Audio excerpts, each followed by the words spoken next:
तो हेलो अस्सलाम वालेकुम जी, कैसे हैं आप सब लोग। उम्मीद है आप सब लोग ठीक होंगे। तो भाई जैसा कि आपको पता है कि कल वर्ल्ड कप का मैच था इंडिया वर्सेस अफगानिस्तान का, और वैसे मैंने उस पर वीडियो भी बनाई है। अगर आप देखना चाहें तो मैं एंड में उसका लिंक दे दूंगा, आप वो वीडियो भी देख सकते हैं।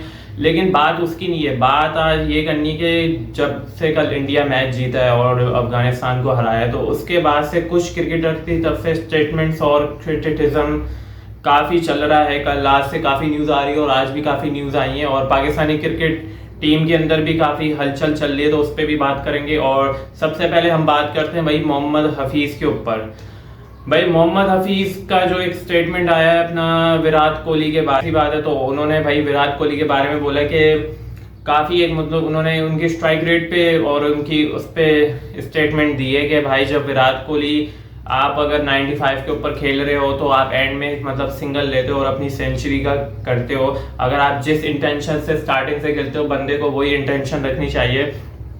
तो ठीक है भाई, मेरा तो मोहम्मद हफीज साहब से ये सवाल है, चले ठीक है वो तो नहीं रखता, ठीक है मैं किसी की साइड नहीं ले रहा, लेकिन भाई आपका अगर आप ये सेम बात अगर आप बाबर आजम और रिजवान के बारे में भी बोलो, जो अभी वर्ल्ड कप में हमारा हशर हुआ है, और वहां पे मेन वजह यही थी कि आपका स्ट्राइक रेट विराट कोहली के ऊपर तो मैं बाद में आऊंगा खैर, लेकिन जो हफीज साहब आपको ये चीजें क्यों नजर नहीं आती कि जो आपके हमारी अपनी टीम का जो यहाँ पे बेड़ा गर्क हुआ है स्ट्राइक रेट से, जो मतलब 40 बॉलों पे 20 रन बनते T20 के अंदर।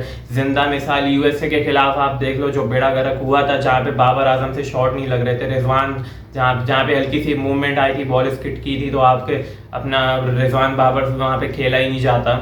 जो आप यूएसए से हारे, उसके बाद आप इंडिया से हारे, टुक स्ट्राइक रेट, तो तब आप कहाँ थे?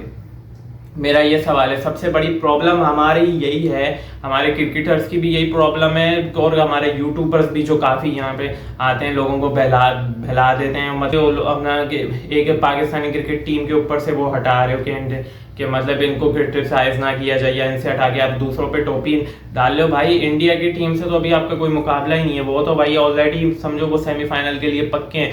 पाकिस्तान की टीम कहाँ पे, पाकिस्तान की टीम कहाँ नजर आ रही है? आप तो ऑलरेडी बाहर हो चुके हो। तो मेरा हफीज साहब से ये सवाल है, आप जब थे अपना चेयरमैन थे, आपने उस टाइम कहा कि आप खुद तो अपनी फैमिली के साथ मतलब ऑस्ट्रेलिया से, आप मुझे सीरीज याद है शान मसूद जो कैप्टन था अभी जो पहली सीरीज हुई थी, तो उसमें आप तो फैमिली के साथ आप भी इन्हीं की तरह वेकेशन पे घूम रहे थे वहां पे अपनी फैमिली के साथ। आपने क्या करके क्या किया आपने ऑस्ट्रेलिया के साथ सीरीज में? ऑस्ट्रेलिया ने आपको वन साइडेड मारे टेस्ट मैच, जो सिडनी वाला टेस्ट आप जीते हुए थे वहां से वो जीता हुआ टेस्ट मैच आप पे हारे, जहाँ पे आमिर जमाल ने अपना सेंचुरी मारी थी, वही स्कोर निकाला था, वही ही बंदा खेल गया था जिसको आज आपने टीम से ही लात मार के निकाला हुआ है कि भाई बाबर आजम को वो पसंद नहीं है। समझ आए कि बाबर आजम अपने मनपसंद खिलाड़ियों को खिलाना चाहता है, तो उसके ऊपर आप तो ये बातें नहीं बोलते। आपको विराट कोहली नजर आ जाता है, आपको दूसरी टीमें नजर आ जाती हैं, आपको वो याद आ जाता है। भाई अपनी टीम के ऊपर कब वर्कआउट करना है हमने? हम कब इन चीज़ों से बाहर आएंगे कि भाई हम दूसरों को क्रिटिसाइज करेंगे, हम अपने आप को नहीं देखेंगे कि हमारी टीम का क्या हाल हो चुका है। आप टॉप 10 की भी लोएस्ट रैंक पे खड़े हो इस टाइम मेरे भाई। यूएसए से हार के, इंडिया से आप जीता हुआ मैच हार गए, आप क्या बात कर रहे हो? आप उन पे तनकीद कर रहे हो। आप पहले अपने आप को तो हम देखें कि हम क्या कर रहे हैं अपने साथ। बेड़ा गर्क करके आप लोगों ने रख दिया टीम का कि बाबर रिजवान के चक्कर में कि बाबर आजम को कैप्टेंसी से नहीं हटाना, टीम का ये हाल हो गया है। अभी भी कोई कुछ नहीं है भाई उसके बारे में कि बाबर आजम कब तक रहेगा। वो भी जनाब कहते हैं कि भाई मेरा भी कोई इरादा नहीं है कैप्टेंसी छोड़ने का जब तक पीसीबी कुछ ना करे। और मजे की बात है कि पीसीबी भी खामोश है। इतनी बातें सुनने को आ रही थी कि भाई सर्जरी होगी, ये होगा, फलाना होगा, ढिमकाना होगा, क्या हुआ? अभी तक तो कुछ भी नहीं है। मैं आपको बता दूं होना कुछ भी नहीं है। बाबर रिजवान और ये बैठेंगे एक दो सीरीज के लिए मुश्किल से बैठ जाएंगे, फिर तीसरी सीरीज में यही ओपनिंग कर रहे होंगे। ये मेरी बात आप लिख के ले लो। कैप्टेंसी में मुझे नहीं लग रहा अभी फिलहाल कोई चेंज आया। अगर कैप्टेंसी में चेंज आता है तो मैं सबसे बड़ा, मैं जो हूँ जिस बंदे की एक सपोर्ट में, मैं शान मसूद को, तो वो एक ही जैसा है, जिस इंटेंट से बाबर रिजवान खेलते हैं वही इंटेंट से शान मसूद खेलता है। अब हमारे लोग बेचारे हो गए हैं कि भाई शान मसूद को ले गया। शान मसूद ने क्या करना है? उसने भी यही काम करने, देख लेना। ये सारे प्लेयर्स आपके पास यही एवरेज इंटेंट वाले प्लेयर ही हैं, आप ऊपर सोच ही नहीं सकते। आपके पास फखर जमान बैठा हुआ है, एग्रेसिव, हमें एग्रेसिव कैप्टन की जरूरत है, सरफराज अहमद जैसे कैप्टन की जरूरत है। समझ आई। ये इनसे कहाँ कैप्टेंसी होगी भाई। शान मसूद भी मैं उसको एवरेज प्लेयर मानता हूँ, एवरेज कैप्टन मानता हूँ। अब जो होंगे जो क्रिकेट को समझते होंगे, जिनको पता होगा कि क्रिकेट इस टाइम कैसी चल रही, कितनी मॉडर्न हो चुकी है, वो मेरी बात से इत्तेफाक करेंगे कि भाई आपके पास सबसे बेस्ट ऑप्शन फखर जमान है। यूनिस खान का भी वही स्टेटमेंट था। यूनिस खान के स्टेटमेंट से मैं बिल्कुल इत्तेफाक करता हूँ।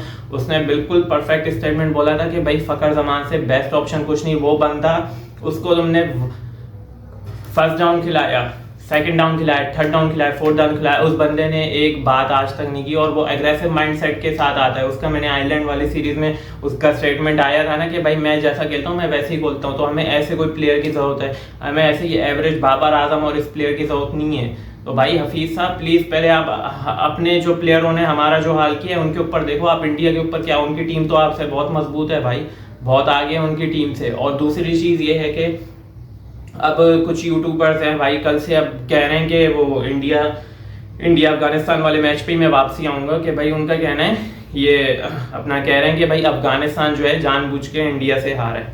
ओ भाई यार हाथ जोड़ा हूँ खुदा के वास्ते यार, कोई अकल को हाथ मानो। वो क्यों भाई जानबूझ के हारेंगे यार। मैं और ऑलरेडी सबको पता है इंडिया की टीम कितनी स्ट्रांग है अफगानिस्तान से यार, they can easily beat them. लेकिन अब पता नहीं हम लोग क्या सोच के बैठे थे कि अफगानिस्तान में, काफी यूट्यूबर्स की बातें सुन रहा था भाई, काफी मशहूर यूट्यूबर्स हैं कि ये बोल रहे थे कि भाई अफगानिस्तान मारेगा इंडिया को। अब आप अगर ये पहले से ये चीज दिल में लेके बैठे हुए थे, हमारे में जितने जो पाकिस्तानी भाई हैं या ये हैं कि भाई अफगानिस्तान मार देगा या ये कर देगा, वो नहीं हुआ। तो अब आप कह रहे हो कि भाई मैच फिक्स है। हम कब इस चीज से बाहर आएंगे भाई, कब इस चीज से बाहर आएंगे, समझ से बाहर है। कब से हम यही चीजें सुन रहे हैं, हम खुद को नहीं देख रहे, हम दूसरों के ऊपर बोल रहे हैं भाई उसने फिक्सिंग की या उसने फिक्सिंग की। तो फिर आओ फिक्सिंग आओ। फिर यूएसए वाले मैच में आप कैसे हार गए भाई। अगर फिर मैं उसको भी बोलूंगा वो फिक्सिंग थी, फिर आप क्या बोलोगे कि आपने यूएसए से आप हार गए, इंडिया से आप 120 चेज करते हुए चेज नहीं कर पाए। अगर फिर उस पर फिक्सिंग बोले फिर वो सही है। ओ भाई कोई अकल को हाथ मारो यार, कोई सोच समझ के बात किया करो यार। दुनिया कहाँ से कहाँ पहुंच गई, दुनिया की क्रिकेट कहाँ चली गई। आपके दिमाग में यही चीजें ही नहीं खत्म होती कि उसने वो जीत गया तो भाई उसने जरूर फिक्सिंग की होगी, उसने आईपीएल का कॉन्ट्रैक्ट लिया होगा उसने। अबे भाई उनको क्या जरूरत है, वो ऑलरेडी अफगानिस्तान के प्लेयर्स इतनी लीग्स खेल रहे हैं, उनको क्या जरूरत है। अब वो इतना तो वो नहीं है, मुझे नहीं लगता कि वो इतना करेंगे।